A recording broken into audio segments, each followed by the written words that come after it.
Morning, guys. Morning. Good morning. Excellent, great.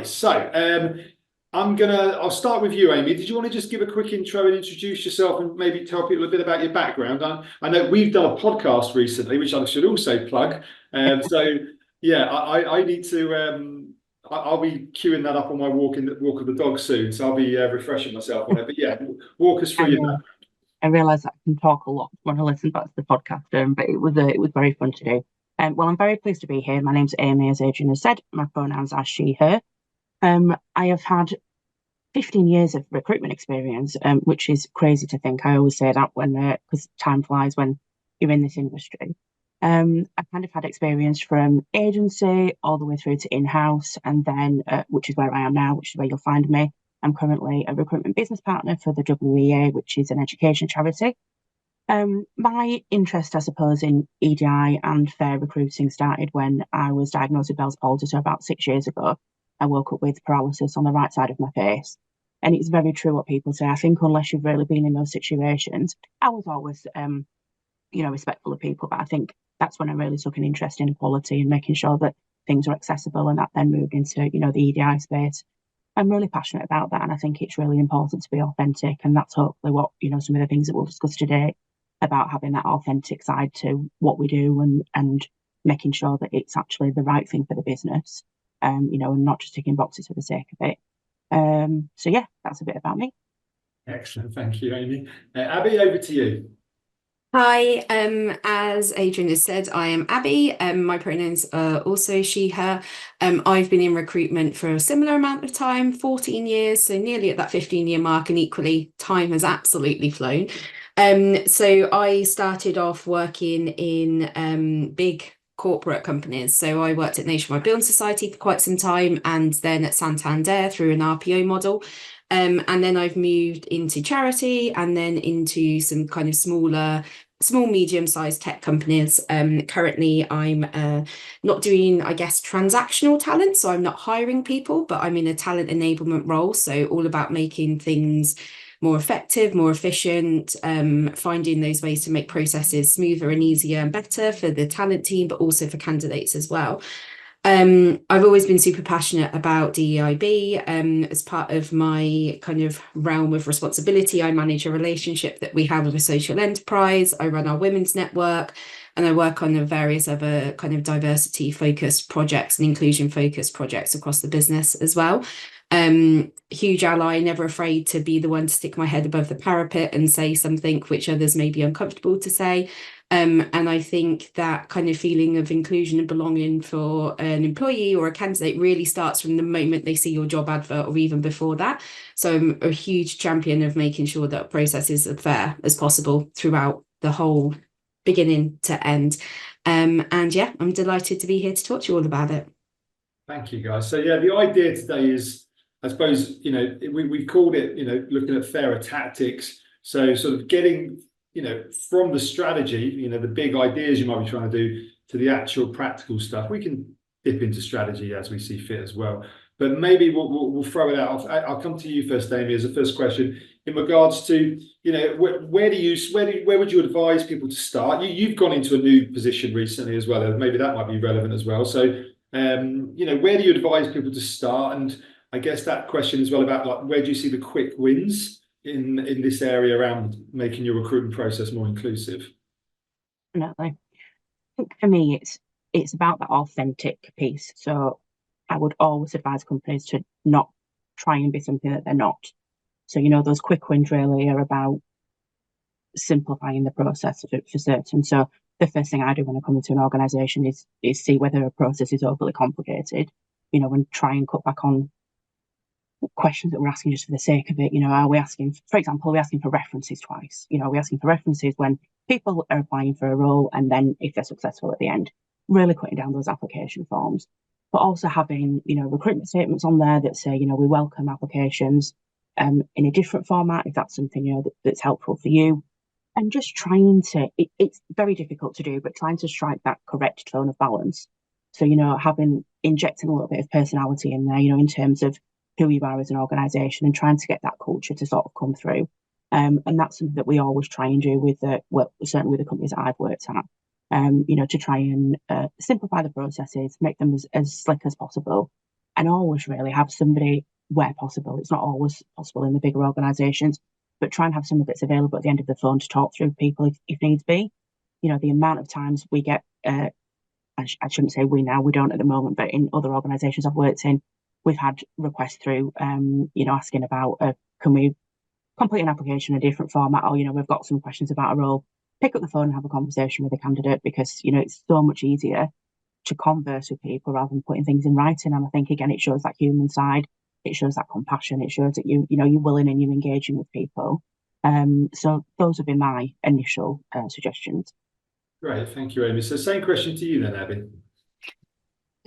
Yeah, sure. So I kind of echo everything that Amy said already, but there's some other kind of practical things to consider, which are quite quick wins, I think. So if you're looking at a job advert, one of the first things that I would do, and I always have got teams to do in the past, is to run that advert through a gender decoder.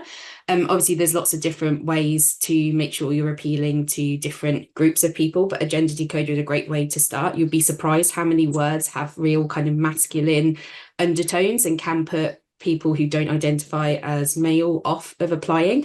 So there's loads of them available online. If you just Google gender decoder, they all use the same software. They just have different pages around them. So just pop your advert in there and it will tell you whether it's masculine or feminine coded, and make some suggestions of what you should change. So that's a really helpful thing.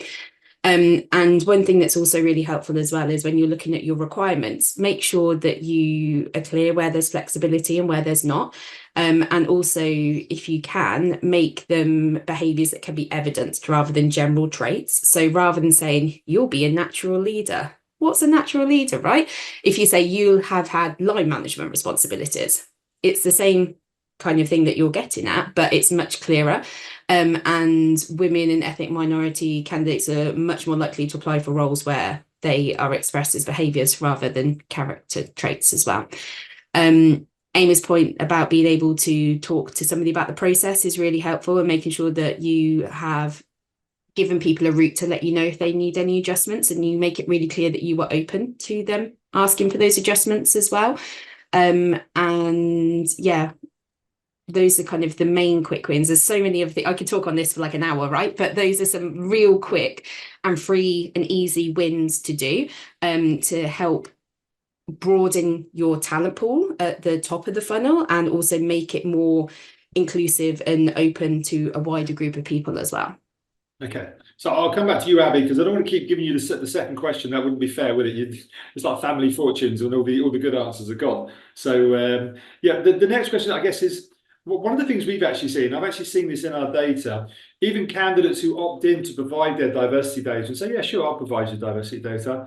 And then when it says, okay, well, what's your gender? They're like, okay, they're fairly okay with that. And then it says, what's your religion? And you do see it's not a huge drop off, but every single client I've ever seen, I've looked at their data for, there's always a little drop off.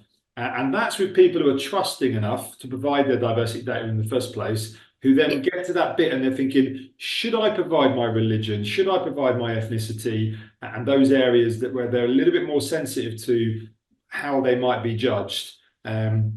Obviously, candidates don't know that the recruiter, in virtually all systems, the recruiters can't see that data, and hopefully wouldn't want to see it. It's just used for reporting and statistical purposes. But clearly there's a gap there and candidates don't know that. But more broadly then, how do you sort of build trust with candidates? Maybe start thinking about the very start of that process before they really have a chance to speak to you. Yeah, it's a really good question. And I think often when candidates are applying for roles, they could be in quite a high stress situation, and it's very easy to jump to kind of conclusions or not think. When you're separated from that, you can see, and as a recruitment professional, right, you can see the purpose of why we're asking for this, but candidates don't get that. And I have a few friends on the job market at the minute, and the amount of questions I'm getting, why are they asking me for this? Why are they asking me for that? And I feel like I just need a copy paste response on my WhatsApp I can just send to everybody. So I think transparency is really important. So our survey with those questions is on our application form, and we have a really frank statement about why we gather that information on there and how it's treated. We make sure that we're really honest, and this is something that I've always kind of driven with any teams that I've managed in the past is you need to be honest with candidates and you need to be really open in your communication.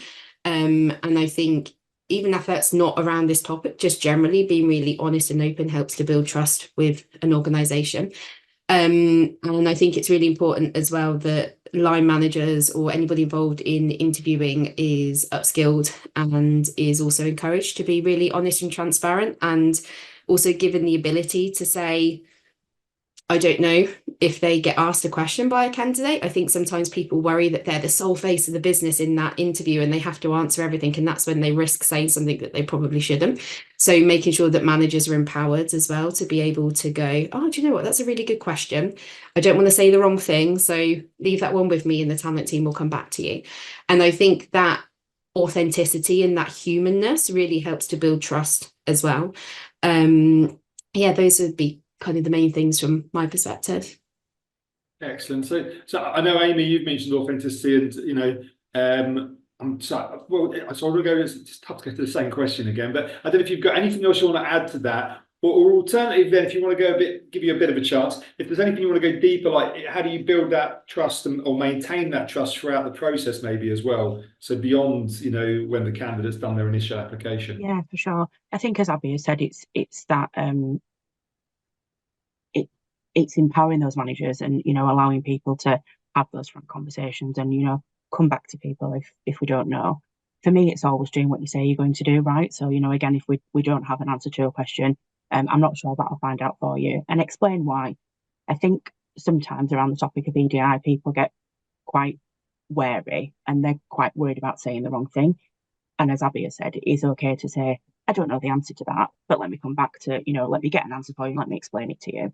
And also being a bit human with that. So if we do have an answer that isn't quite perfect, so we're having some issues at the moment with the way that we advertise our vacancies, and they're not quite pulling through on systems that we have. And I'm just being very honest with candidates if they're bringing up, to say that I've had an email back to say that I've applied for XY vacancy, but I've actually applied for another vacancy. Being very honest with them, and saying, unfortunately, we're having a problem with the system, explaining the ways around it, and they're absolutely fine, or trying to get ahead of that if possible. But I think that honesty really sets you up. It's always served me very well in my career, and I'm sure Abby's the same, and you as well, Adrian, that, if you get a reputation for that honesty, you get a reputation, for doing what you say you're going to do, doing what it says on the tin, and try and carry that through your recruitment process as well. I think, building those relationships with stakeholders, you role model behaviour, so then other people will feel comfortable and able to do that. And that's how it's always worked for me in the past. Yeah. So I'm going to just remind the audience if they've got questions, fire them out. We'd love to get them involved. I've been posting recently on LinkedIn about a candidate charter. I was doing some research webinar, deep Google searches, to find any page of candidate charter on. I see a few of them on recruitment agencies, but from in-house recruitment, from actual employers, I think I might have found 10. I really haven't seen it. Maybe that's my question. I'll give it to you, Abby. Is there any reason why you think organisations are just not comfortable sort of putting out a charter and say, because it seems like an obvious thing, you do it for your customers, or if you're a not-for-profit, you do it for your, the people you're providing the service to say, this is how we're going to treat you with respect. This is our contract of fairness with you, and these are the sort of SLAs we'll keep to if you engage with us. But it seems, is there a gap, or is there something I'm not getting why organisations don't want to be too explicit about what they're going to do and how they're going to do it?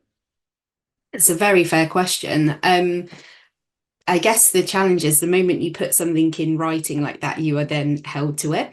And if you say you was to put an SLA on, you'll hear a response on your application in 72 hours, and then somebody's unexpectedly off sick, or we opened a designer role the other week and had almost 500 applicants in a weekend, right? The talent partner is not going to get through that in 72 hours and do a proper and fair and transparent and good job of reviewing those CVs. So I think the moment you put something with a tied SLA in writing, it becomes something that you can then be held to, which has its benefits, but also has its disadvantages as well.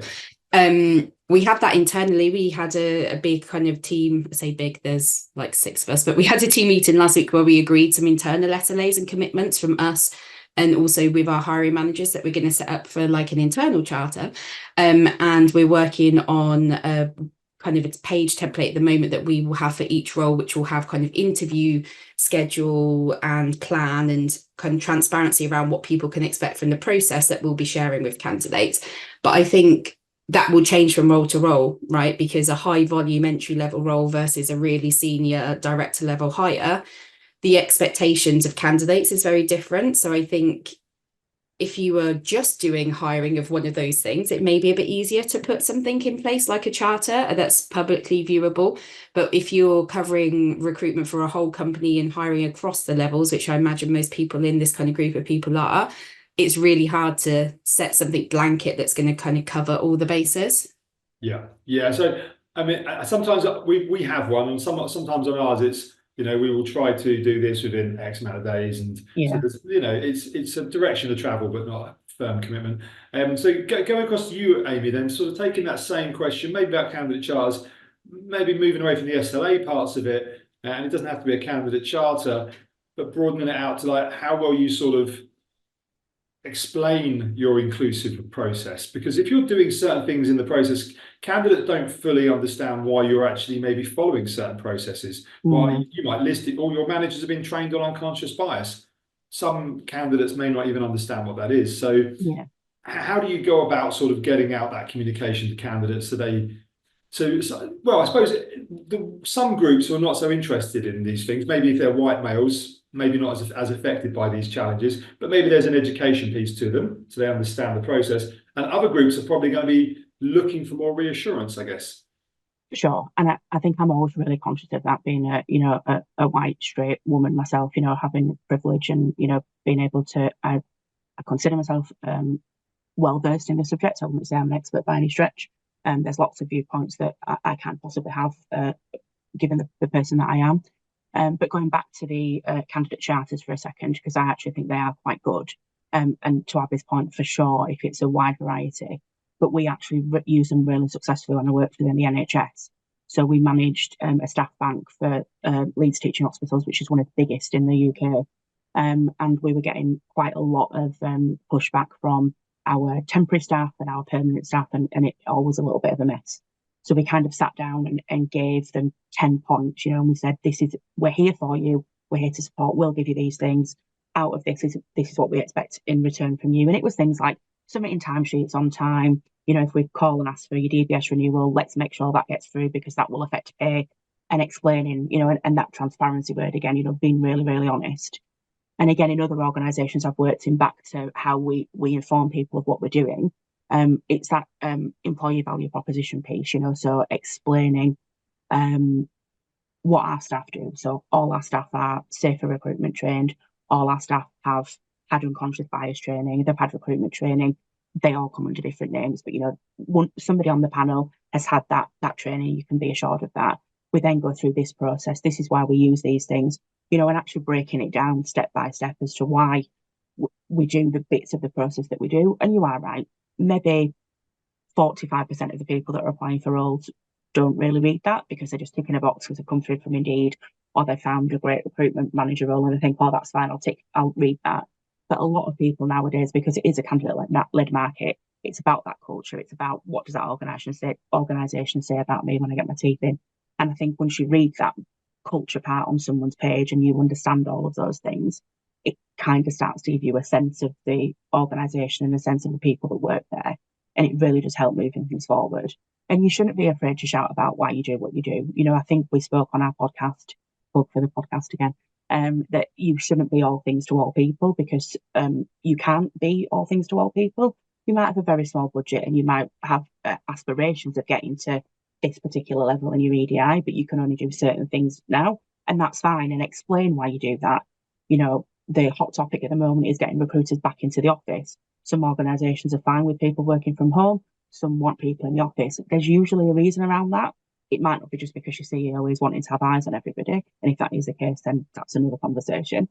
But it's about that fostering culture, and relationships. And how many times did we all learn by sitting in an office, I'm sure, and overhearing something and thinking, oh, that's because I know I did. That sounds interesting. Can you tell me a little bit more about that? I'd like to know that because I'm very nosy, and that would help me moving forward.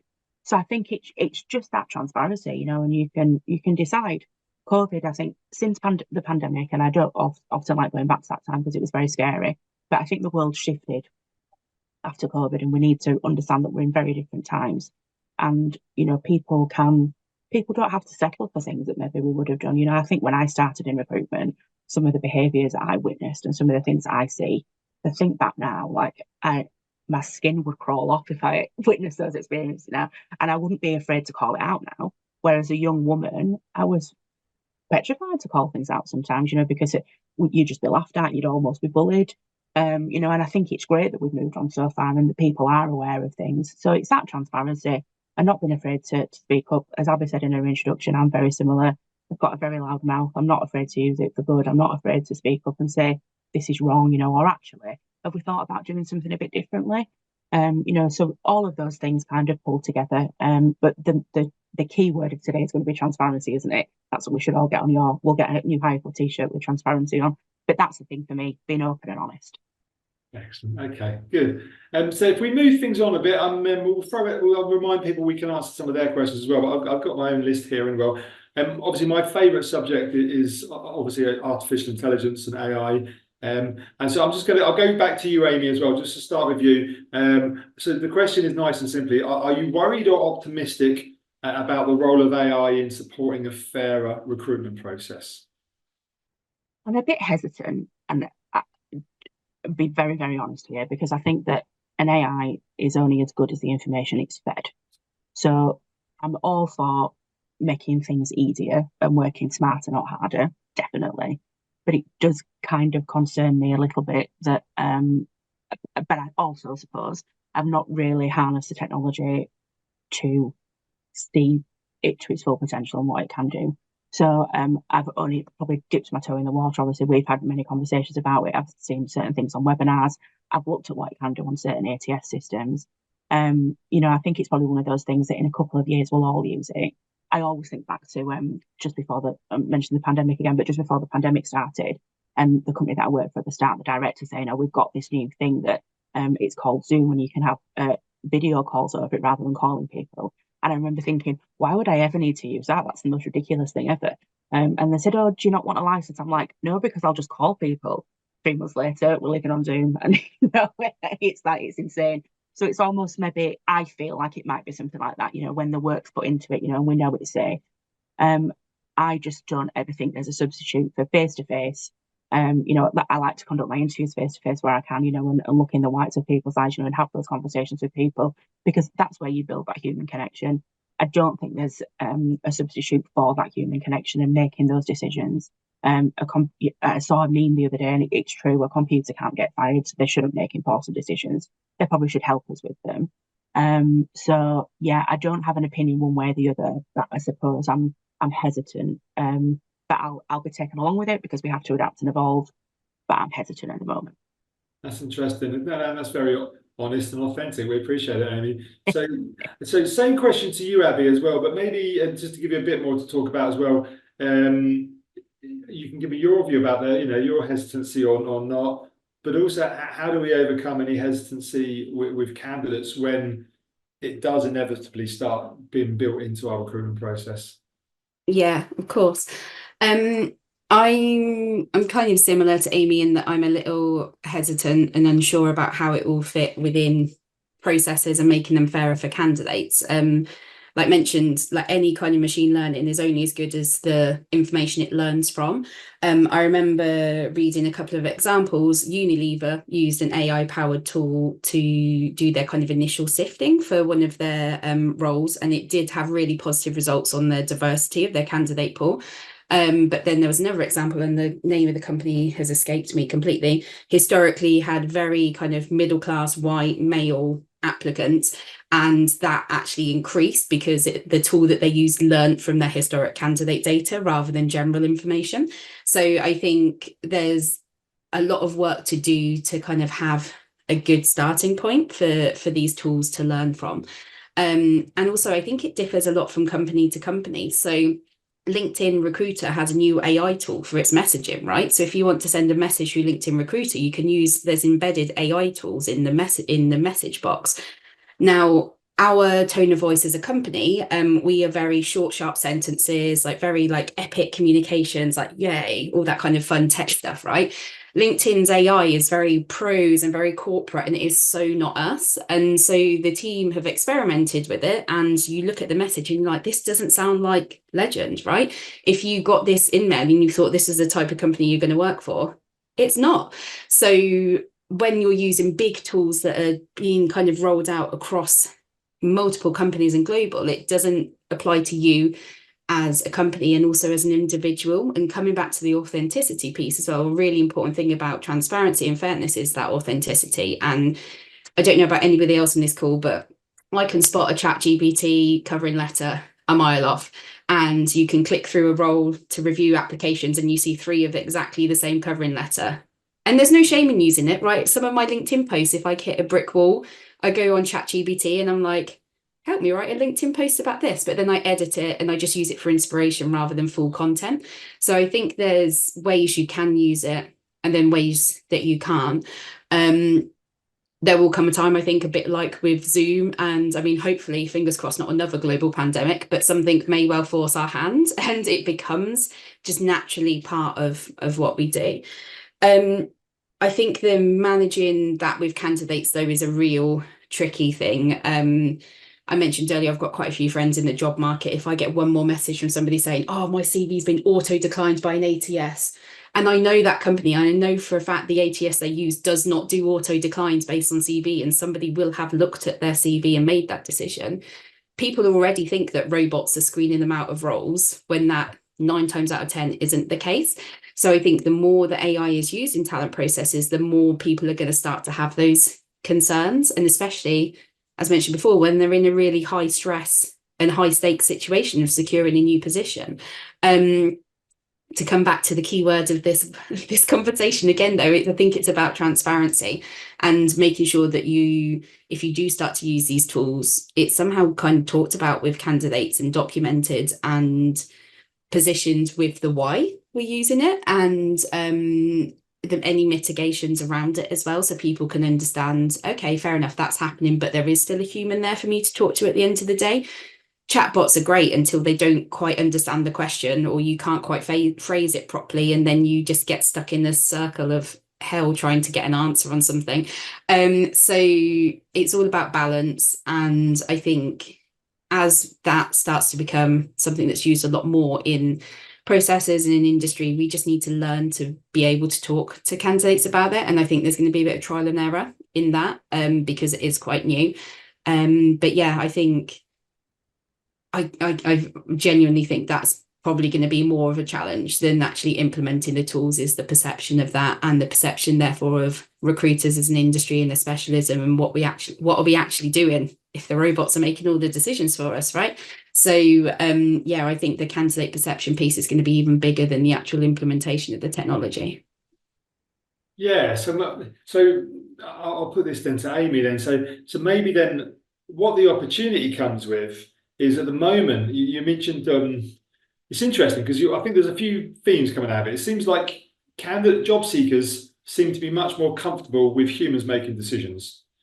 However, they seem to be assuming that humans aren't making the decisions. And I think we could all agree as well that it's not the way that recruitment and HR teams are staffed. It's not really possible for everyone to get detailed feedback. Look, this was our process. This is why you were declined, and maybe even, and here's some suggestions about, maybe they're declined because they're trying to break into a new industry. And then for this role, you actually need experience in industry. But maybe then if they're being declined for that given reason, and the AI knows that, maybe then the feedback it can give about, like, here's a blog post written by one of our team about ideas on how to break into this industry. We appreciate it can be tough.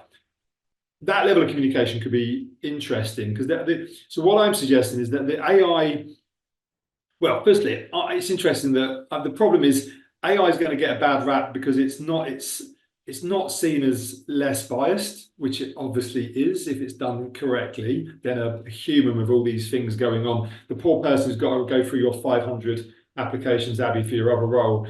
If they do it, even in 2 sittings, they're going to be quite tired by the end of it, and a tired brain may not be as good. The AI never gets tired. It will be, if it's designed well, it will do the first one as well as the as good as the 500th task, obviously. And so I guess my question to you, Amy, my big long monologue is there an opportunity to maybe improve the feedback if we get it right?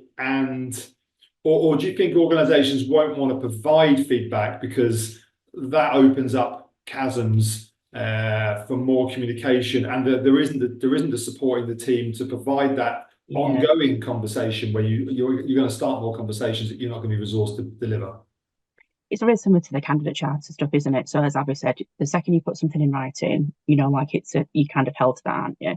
I have definitely in the past, when we have maybe had multiple people apply for the same person applied for roles that are very similar, and we've offered, we've sent rejection emails because they're just not quite there, and maybe they've come back and asked for feedback. I've certainly picked up the phone and had conversations with them, and said, yes, it says that, it's an entry, training's provided, and we're happy to accept new people, and it's a bit of a step up, but unfortunately, because of this situation that we find ourselves in, etc., maybe explained, tailoring the CVs a little bit. I think if you go back to, we deal with agency a lot at the moment for some of our education needs, and the amount of times we get CVs sent over and I say, oh, it's not quite right because we need them to have taught at this level. And then we go back and the agency says, oh, they have, they've just not updated the CV. So sometimes when you have those conversations with people and they say, oh, actually, I've done that. So I think that's a human thing. There probably is something in there in terms of, you could read this blog post, about how to format a CV, or, we recruited for apprentices recently, and I was very surprised at the level of some applications, and the way that CVs were formatted. So I can imagine that would be quite useful. You could send links to how to format a CV, how to write a cover letter, how to apply for a job, and the things to look out for. Excuse me, I'm still recovering from COVID and my voice is terrible. Apologies. But yeah, I think there's definitely something in there. There's probably power in it, but I'm very reluctant to. I think they're all great ideas, and it's great, forming them and having those conversations around them. But yeah, I'm reluctant to commit to anything because it worries me still, I think, a little bit that we're not quite giving the right feedback. And also, who does it fall to? If it falls to that one person that just doesn't happen to take it in the spirit that is intended, because that's happened to me before as well, right? I've thought I was doing the right thing and I've sent something back to somebody to say, unfortunately, your CV is quite unreadable in the way that it is. Is there any way that you could tweak it slightly? This is the sort of thing that we're looking for. And that's then opened up a can of worms, which has meant that I've spent my whole day dealing with this one person where I've tried to be nice. So it swings and roundabouts. So yeah, I think there's probably use for it, but I'm reluctant to say yay or nay at this moment in time. Yeah, okay. I think my final point would be, if we're all going to be starting using AI at some point in the coming future for screening purposes, I think at that point we're going to have to be a lot more explicit around what our process is. So we can say to people, you were screened out by AI for these reasons. Or then you passed the AI screening, you got to the shortlist phase, and then actually you weren't selected. And then maybe the human's got to say for these, So, well, we're going to have to be a lot more, in my view, is we're going to have to be a lot more explicit about where you left the process, why you left the process. And maybe if the AI is picking up a lot of the hard work, then maybe it gives us more opportunity to do that. But it's not without challenges. I'm AI positive, but I also accept that it's not without challenges. I'm not, yeah. Perhaps it's very similar to those killer questions that we're loading. Which, can we think of a new name for those, by the way? Because I hate them being. We have them in our ATS. We don't call them. We call them auto reject questions. We initially did call them killer questions, and then we were like, hold on, this is right. It's awful. So, what did you say? Auto reject. So we'll call them those. So I suppose it's quite similar to those. But again, maybe because I'm a bit of a control freak, I still like to see those applications that come through. So I'll quickly say, oh, I'll click on that one. Okay, that person's been rejected because we don't sponsor people, so location is a problem. That's a fair reject. But sometimes someone just slipped and has pressed the wrong button because, as you say, Abby, people are tired, they're in a stressful situation, they're quickly doing something at work that they shouldn't be doing. Not that anybody who's on this webinar would ever apply for a job at work when they're not happy. But it does happen, and I want that visibility. I want to be able to see. And sometimes we've found people actually through those rejected questions, and we've gone in and we've looked at CVs and said, well, the system was right in this instance because you haven't got this NEBOSH qualification for this engineer role, but actually we see that you've got this IT qualification and we've got this and you might be quite good, suited for that role. And we've filled quite a few like that. So I think it's probably, along those lines, I think I would be comfortable with. But I'm probably too much of a control freak as I'm thinking as you're talking to me. I'm not liking it. Yeah.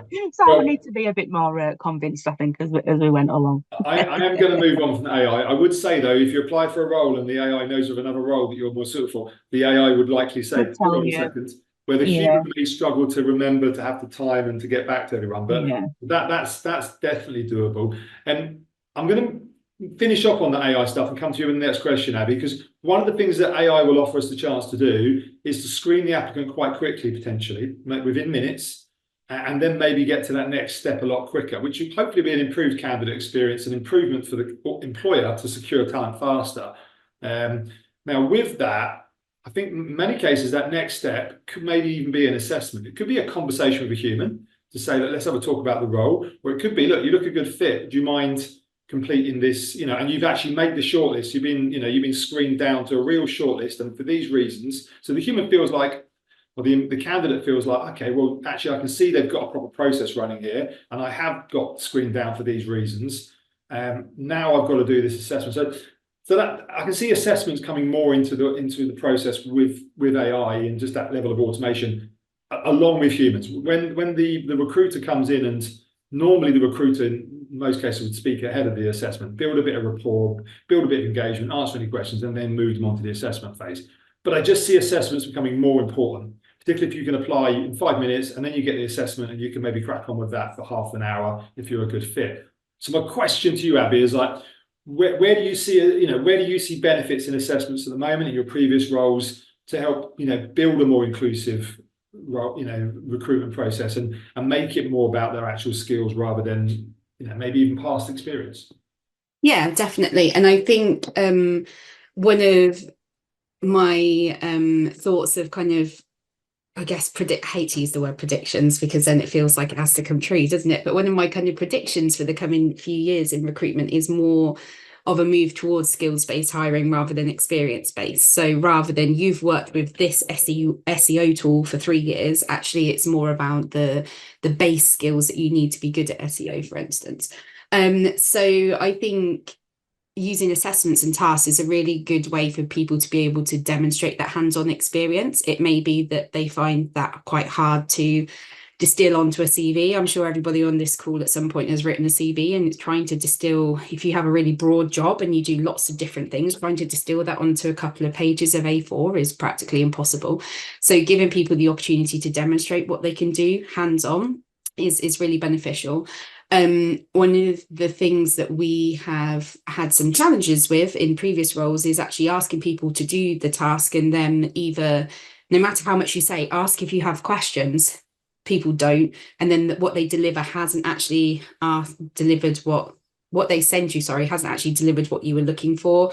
They've spent hours on it and they've completely missed the point. No matter how clear you've made the instructions, you've tested it on 20 people and they all said it makes sense. And then that candidate who looked amazing just hasn't quite got it. You pick up the phone call, you have that conversation with them, but then they've already spent hours and then you're asking them to spend hours again on it. It becomes a little bit tricky. And also work-based assessments, to come back to kind of the fairness piece, if you have a human reviewing it, and it's a bit different for like a coding test, for instance, if you're hiring for a developer role where it's clearly this is going to work or it's not going to work. And maybe there's a couple of variations, but it's going to work or it's not. If I think about, I used to hire for content roles and we'd ask people to like look at a website and make some suggestions of the content changes. It's very subjective. And if the person who's reviewing that, because we had a pool of reviewers, is maybe the person that wrote that website, they may be like, oh, what do you mean change this section? That's my favorite part. And that natural, very natural human bias that we all have, we can't pretend we don't, we all have biases, comes through. And it then becomes potentially unfair if you are having those people making those human decisions around the tasks that they're doing. And there's also been, not so much in my current role, but in previous companies, there's been managers obsessed with doing tasks or assessments. And to what end? Like, there's literally, they'd do the task and they would look at it for like 5 minutes. They'd be like, yeah, it's fine.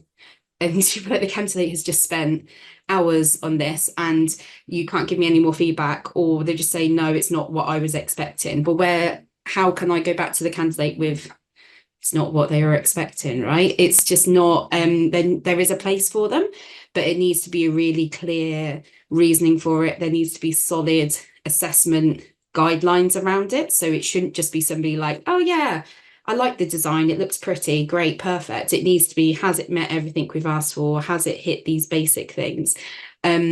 So yeah, there's definitely, in my eyes and my experience, there's a place for it and a time for it, but it needs to be set up and managed correctly.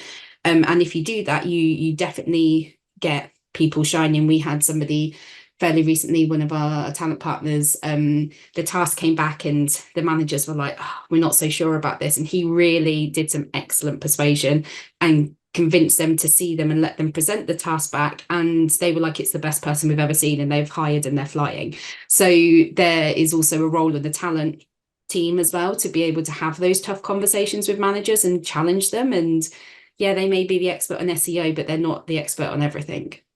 Yeah, and I guess it's that if you're going to, it's agreeing that contract up in advance. So if the candidate's going to do X, you're saying, look, and you know, I do believe in obviously having that conversation with the candidate in advance of an assessment. Otherwise, it does feel a little bit impersonal. You get their engagement. You say, look, if you can do this, it takes this amount of time. This is the why we're doing it. It's very relevant to the role and the skills we're looking for. And when you do that, we will do this, like a decision within this sort of time frame, genuine feedback about what you've done well and what. So, and I think if managers are going to use it, you've just got to have that agreement with managers that they're going to provide you that feedback. Sounds like you're on top of your managers, though, at Abby, from the sound of it. Oh yeah, we don't let them get away with anything here. But I think your point about positioning with the candidates is really important. I've not had it, but I have a friend who's applying for some kind of software engineer roles, and he applied for a role, and an hour later he got an invite to do a technical test that might take him up to 8 hours. He'd not had a single conversation with anybody. He'd not had any message to either say like, oh yeah, your profile looks great, right, we really want to talk to you. It was literally an automated message saying, thanks for applying for this engineering role at blah blah blah. I'm not going to name the company, although it's very tempting to name and shame in these situations. We want you to complete this task. You've got a week. It might take you up to 8 hours. Sorry, he doesn't even know if that role and that company is the right role for him. He's not had that conversation. So that's a really critical part of doing these kind of tasks and assessments, is that expectation setting with candidates right at the beginning. Yeah. So I think I'm going to come to you in the next question, Amy. I think one of the ways we've looked at it is for the AI to do that little bit of screening at the front.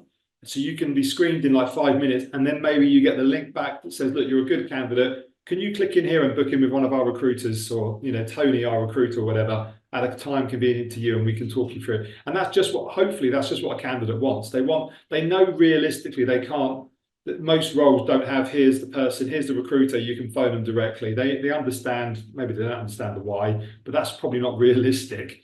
But once you are shortlisted, then the organisation should be willing to invest some time in you and both ways answer their questions as well. Amy, we've had a question come through, and there might be one to go on to. So Emily's asked, what do you think would be a good rejection message to satisfy that this is the holy grail? I think a little bit on this. There's a good question, Emily. To satisfy candidates' feedback needs, but in the case of high volume roles, doesn't take up the talent team's day by going back individually. So how do you solve that? I saw the question come through from Emily. Thanks very much, Emily. Friend of mine. Cheers for that. Very unicorn type question. No, good morning. Thanks for asking. I think for me, it's about that personalisation, isn't it? So what we always try to do, and don't test us out because we're in the middle of changing our ATS at the moment, so it's not in there yet, but it will be, where it'll be a personalised message, you know, that says something along the lines of, thank you for applying. Unfortunately, you're not being successful. We'll try and put the rejection reason in there and a little bit more about the reasons, you know. So I can't think of one right now, but let's say we've got quite a lot of senior roles at the moment, and we're getting that usual thing of people are just a bulk applying for Indeed, you know, and we're getting baristas applying for head of charitable purpose positions, you know. So yeah, so we'll put something in there, you know, around maybe experience and things are not fit. But we'll also say, you know, we're currently recruiting, and it's an ongoing organisation. You can sign up here for job alerts, we'd welcome an application in the future. Just quite nice, upbeat, positive language. We appreciate it's not maybe the news you were hoping for, etc., etc. So trying to encompass as much as possible. And again, I think if you do see one of those CVs that is like quite close but not quite there, if you have that ability to be able to pick up the phone and deliver that feedback in person, to say, and we did it the other week, so this particular role isn't going to be right for you because we need this particular qualification, because we are governed by, we work in education, so there's a lot of Ofsted and a lot of regulation, so we need this particular thing. However, we know in a couple of months' time that we're going to have XY role available, so can we retain your details?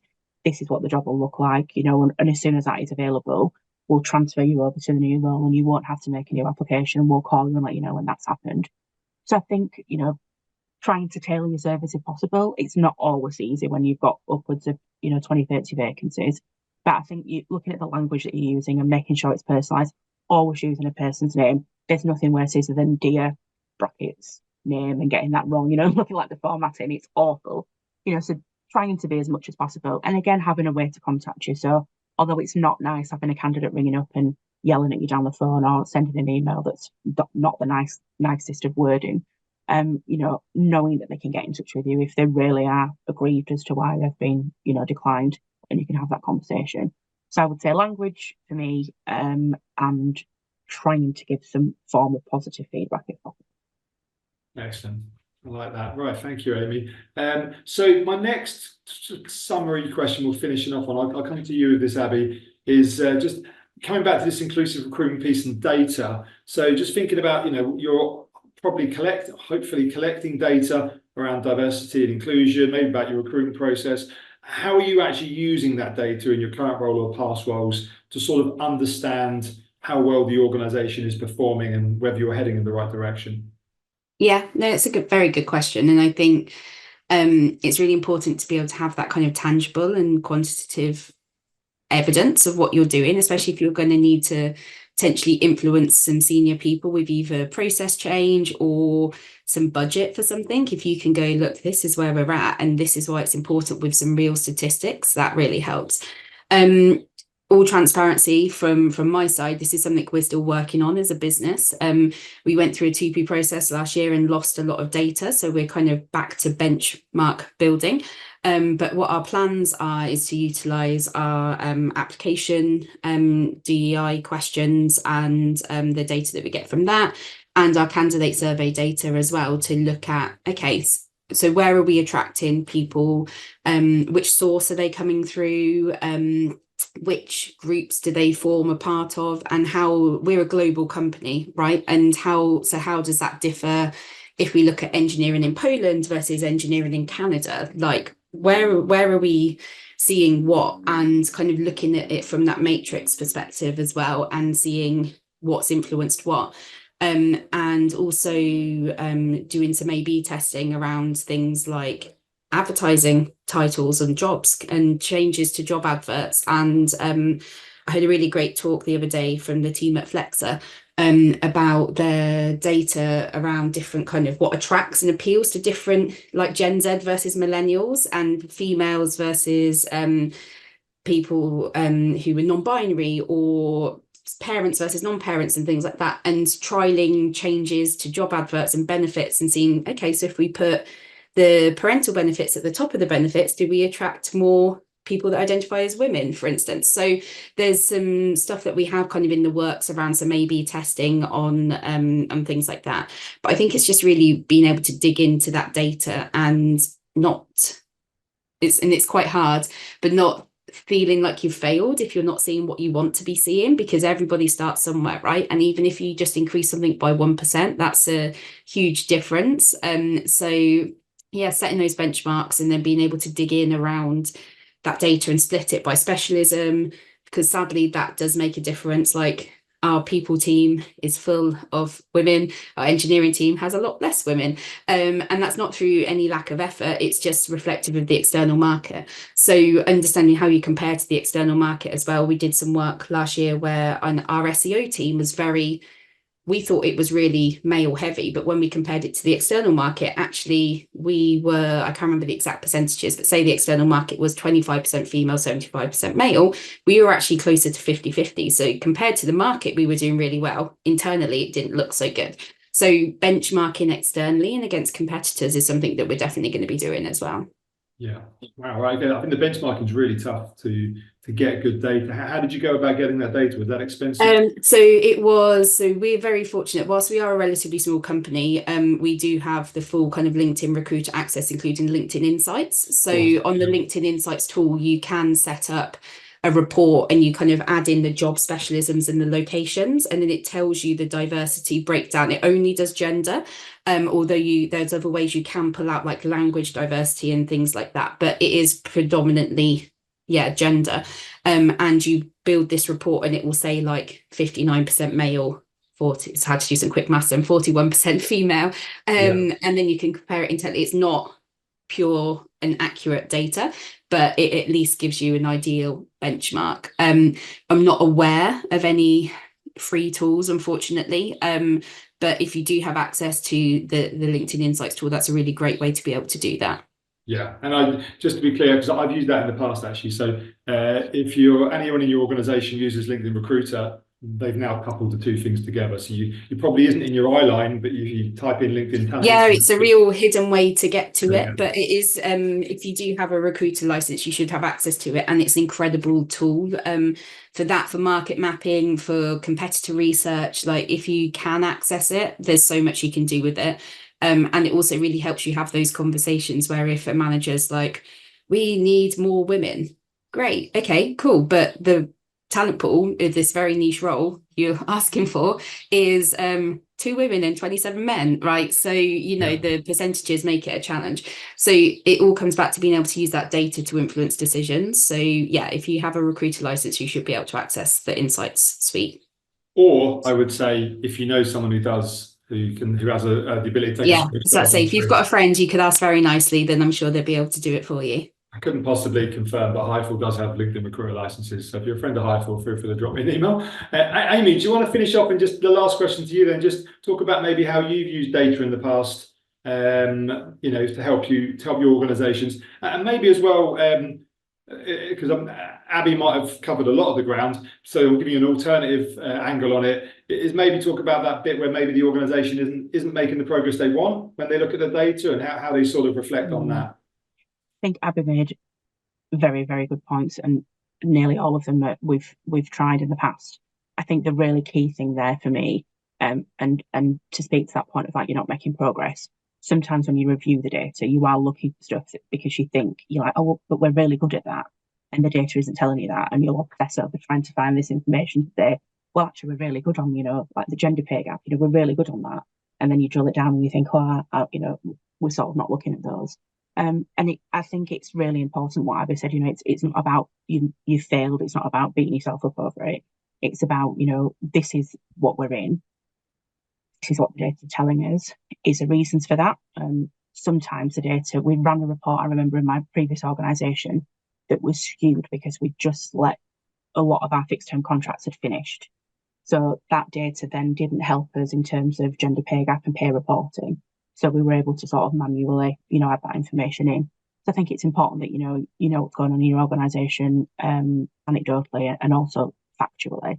But again, building those sites, as to, so again, if you've looked at something and you're not quite getting to where you need to be, how can you use that data to help you? So we ran a lot of information in our previous organisation in terms of where drop-offs were happening. So there was a large section of the community that were dropping off at certain points.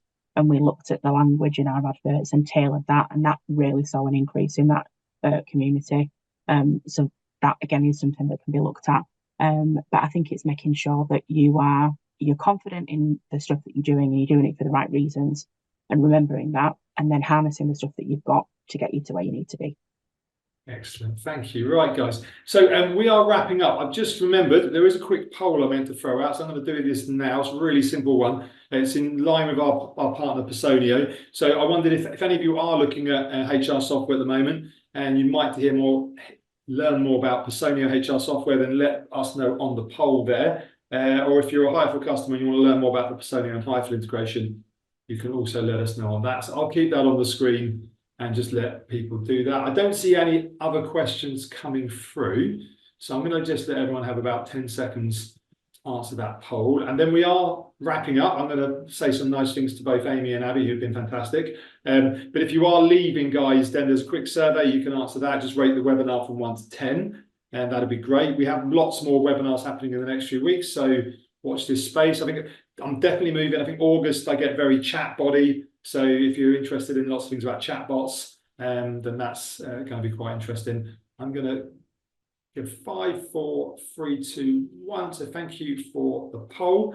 Yeah, and just to say thank you to Abby and Amy.